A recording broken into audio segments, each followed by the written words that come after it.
안녕하세요. 박철호의 경매TV 박철호 대표입니다. 최근에 그 뉴스를 통해서 굉장히 안타까운 소식을 접할 수 있었는데요. 안산 오피스텔에서 중개 보조원들의 그 전세 사기로 인해서 많은 이제 젊은 임차인들이 피해를 당했던 사건이었습니다. 내용을 좀 정리해 보니까요. 중개 보조 업무를 하고 있던 이 두 분이 이제 자매지간이었는데, 이분들이 안산에 있는 여러 지역에 있는 오피스텔에 대해서 건물주와 월세 계약을 체결한 후에, 그리고 방을 구하러 온 임차인들에게는 위조한 집주인의 이임장으로 임대차 계약을 체결하게 됩니다. 그래서 약 150명으로부터 전세 보증금 60억을 받아 편취한 사건입니다. 대략 제가 추정한 이제 수치를 보시면요, 원룸 약 60개에 대해서 월세 보증금 500만 원씩 집주인하고 체결한 이제 계약 보증금이죠. 그래서 본인들이 이제 들어간 돈은 3억이 투입이 됐었던 겁니다. 그리고 나중에 방을 구러 온 사람들에게는 원룸 60개에 대해서 1억씩 받았을 때 60억의 전세 보증금을 받아내게 됐던 거죠. 그래서 본인은 3억의 보증금으로 집주인과 임대차 계약을 체결하고, 또 방을 구하러 온 임차인에게는 전세 체결을 통해서 아주 상당한 금액의 보증금을 받아냈던 거죠. 가장 안타까웠던 일은 이렇게 피해 입었던 임차인들 대부분이 학생들이거나 또는 젊은 직장인들이었다는 거죠. 사회생활을 하게 되면은 이제 여러 가지 뭐 듣고 보고 하는 것들이 있겠지만, 사실은 이제 나이를 많이 들어가더라도 우리가 이런 전세 임대보증금에 대해서 안전하게 지키기 위해서는 주택임대차보호법이나 상가임대차보호법에 대해서 잘 알고 있어야 하지만, 사실 많은 분들이 이런 부분에 대해서 잘 알지 못합니다. 더욱이 학생들이나 젊은 직장인들은 더 알지 못했기 때문에 이런 피해를 당하지 않았나 싶습니다.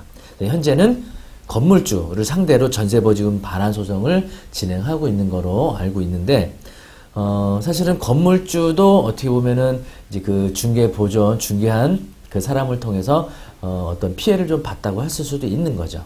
그렇죠? 왜냐하면 이 임차인들하고 적법한 임대차 계약이 맺어진 게 아니었고, 또 전대차 계약이었다 할지라도 적법한 전대차 계약 절차를 거쳤어야 되는데 그것도 아니고, 임차인들은 집주인에게 자기가 지불한 전세 보증금 뭐 1억을 달라, 이렇게 60명이 요구하는 상황이 돼버린 거죠.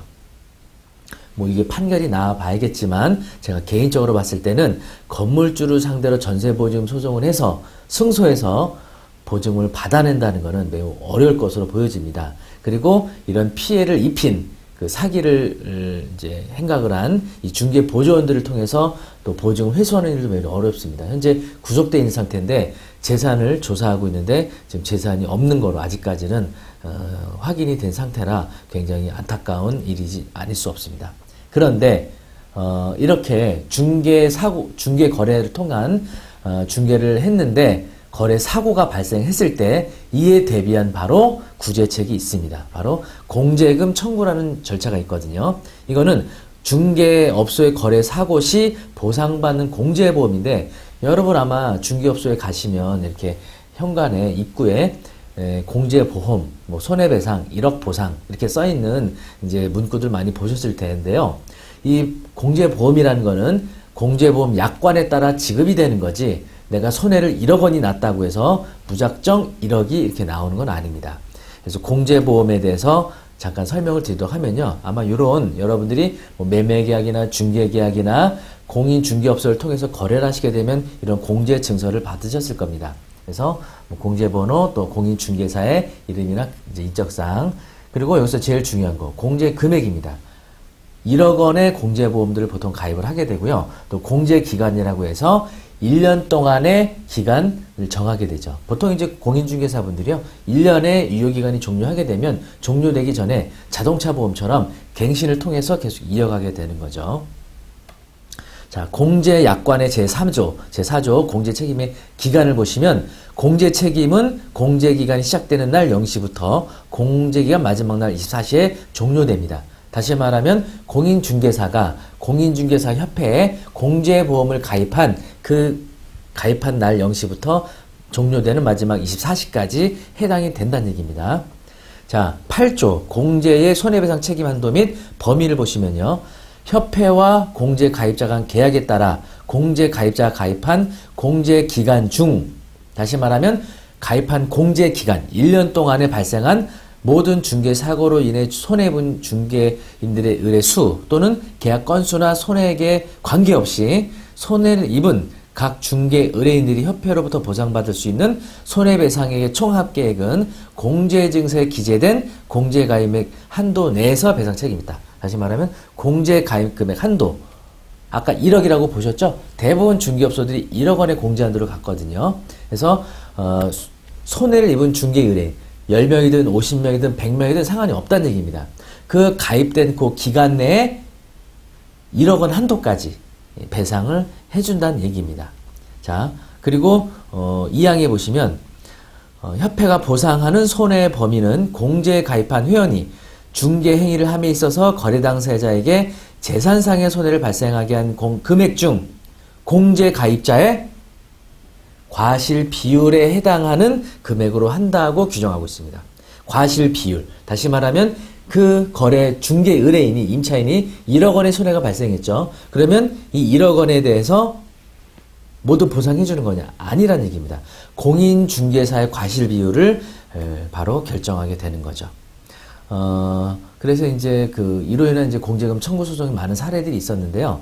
제가 경험한 바에 의하면 사실은 임차인 입장에서 보면 분명히 이 공인 중개사 또는 중개보조원이 나를 사기를 쳐서 나에게 손해를 입힌 거라면 공인중개사나 중개보조원의 공제과실 비율이 100%가 아닌가 싶지만 법원에서 볼 때는요, 사실 판례가 공인중개사들의 과실을 20%에서 30% 정도로 판결을 내주고 있습니다. 그 이유는 분명히 중개 의뢰인이 확인했을 수 있었던 거로 판단합니다. 그래서 물론 이제 공제 보험을 통해서 보상받는 제도가 있다는 것도 있지만 중개 계약을 함에 있어서 반드시 중개 의뢰인, 거래 당사자가 모든 관계 내용을 정확하게 확인하고 판단을 해야 한다는 겁니다. 그렇죠? 그래서 이런 부분에 있어서 많은 분들이 참 안타까운 일을 겪고 있는데, 또 하나 더 있습니다.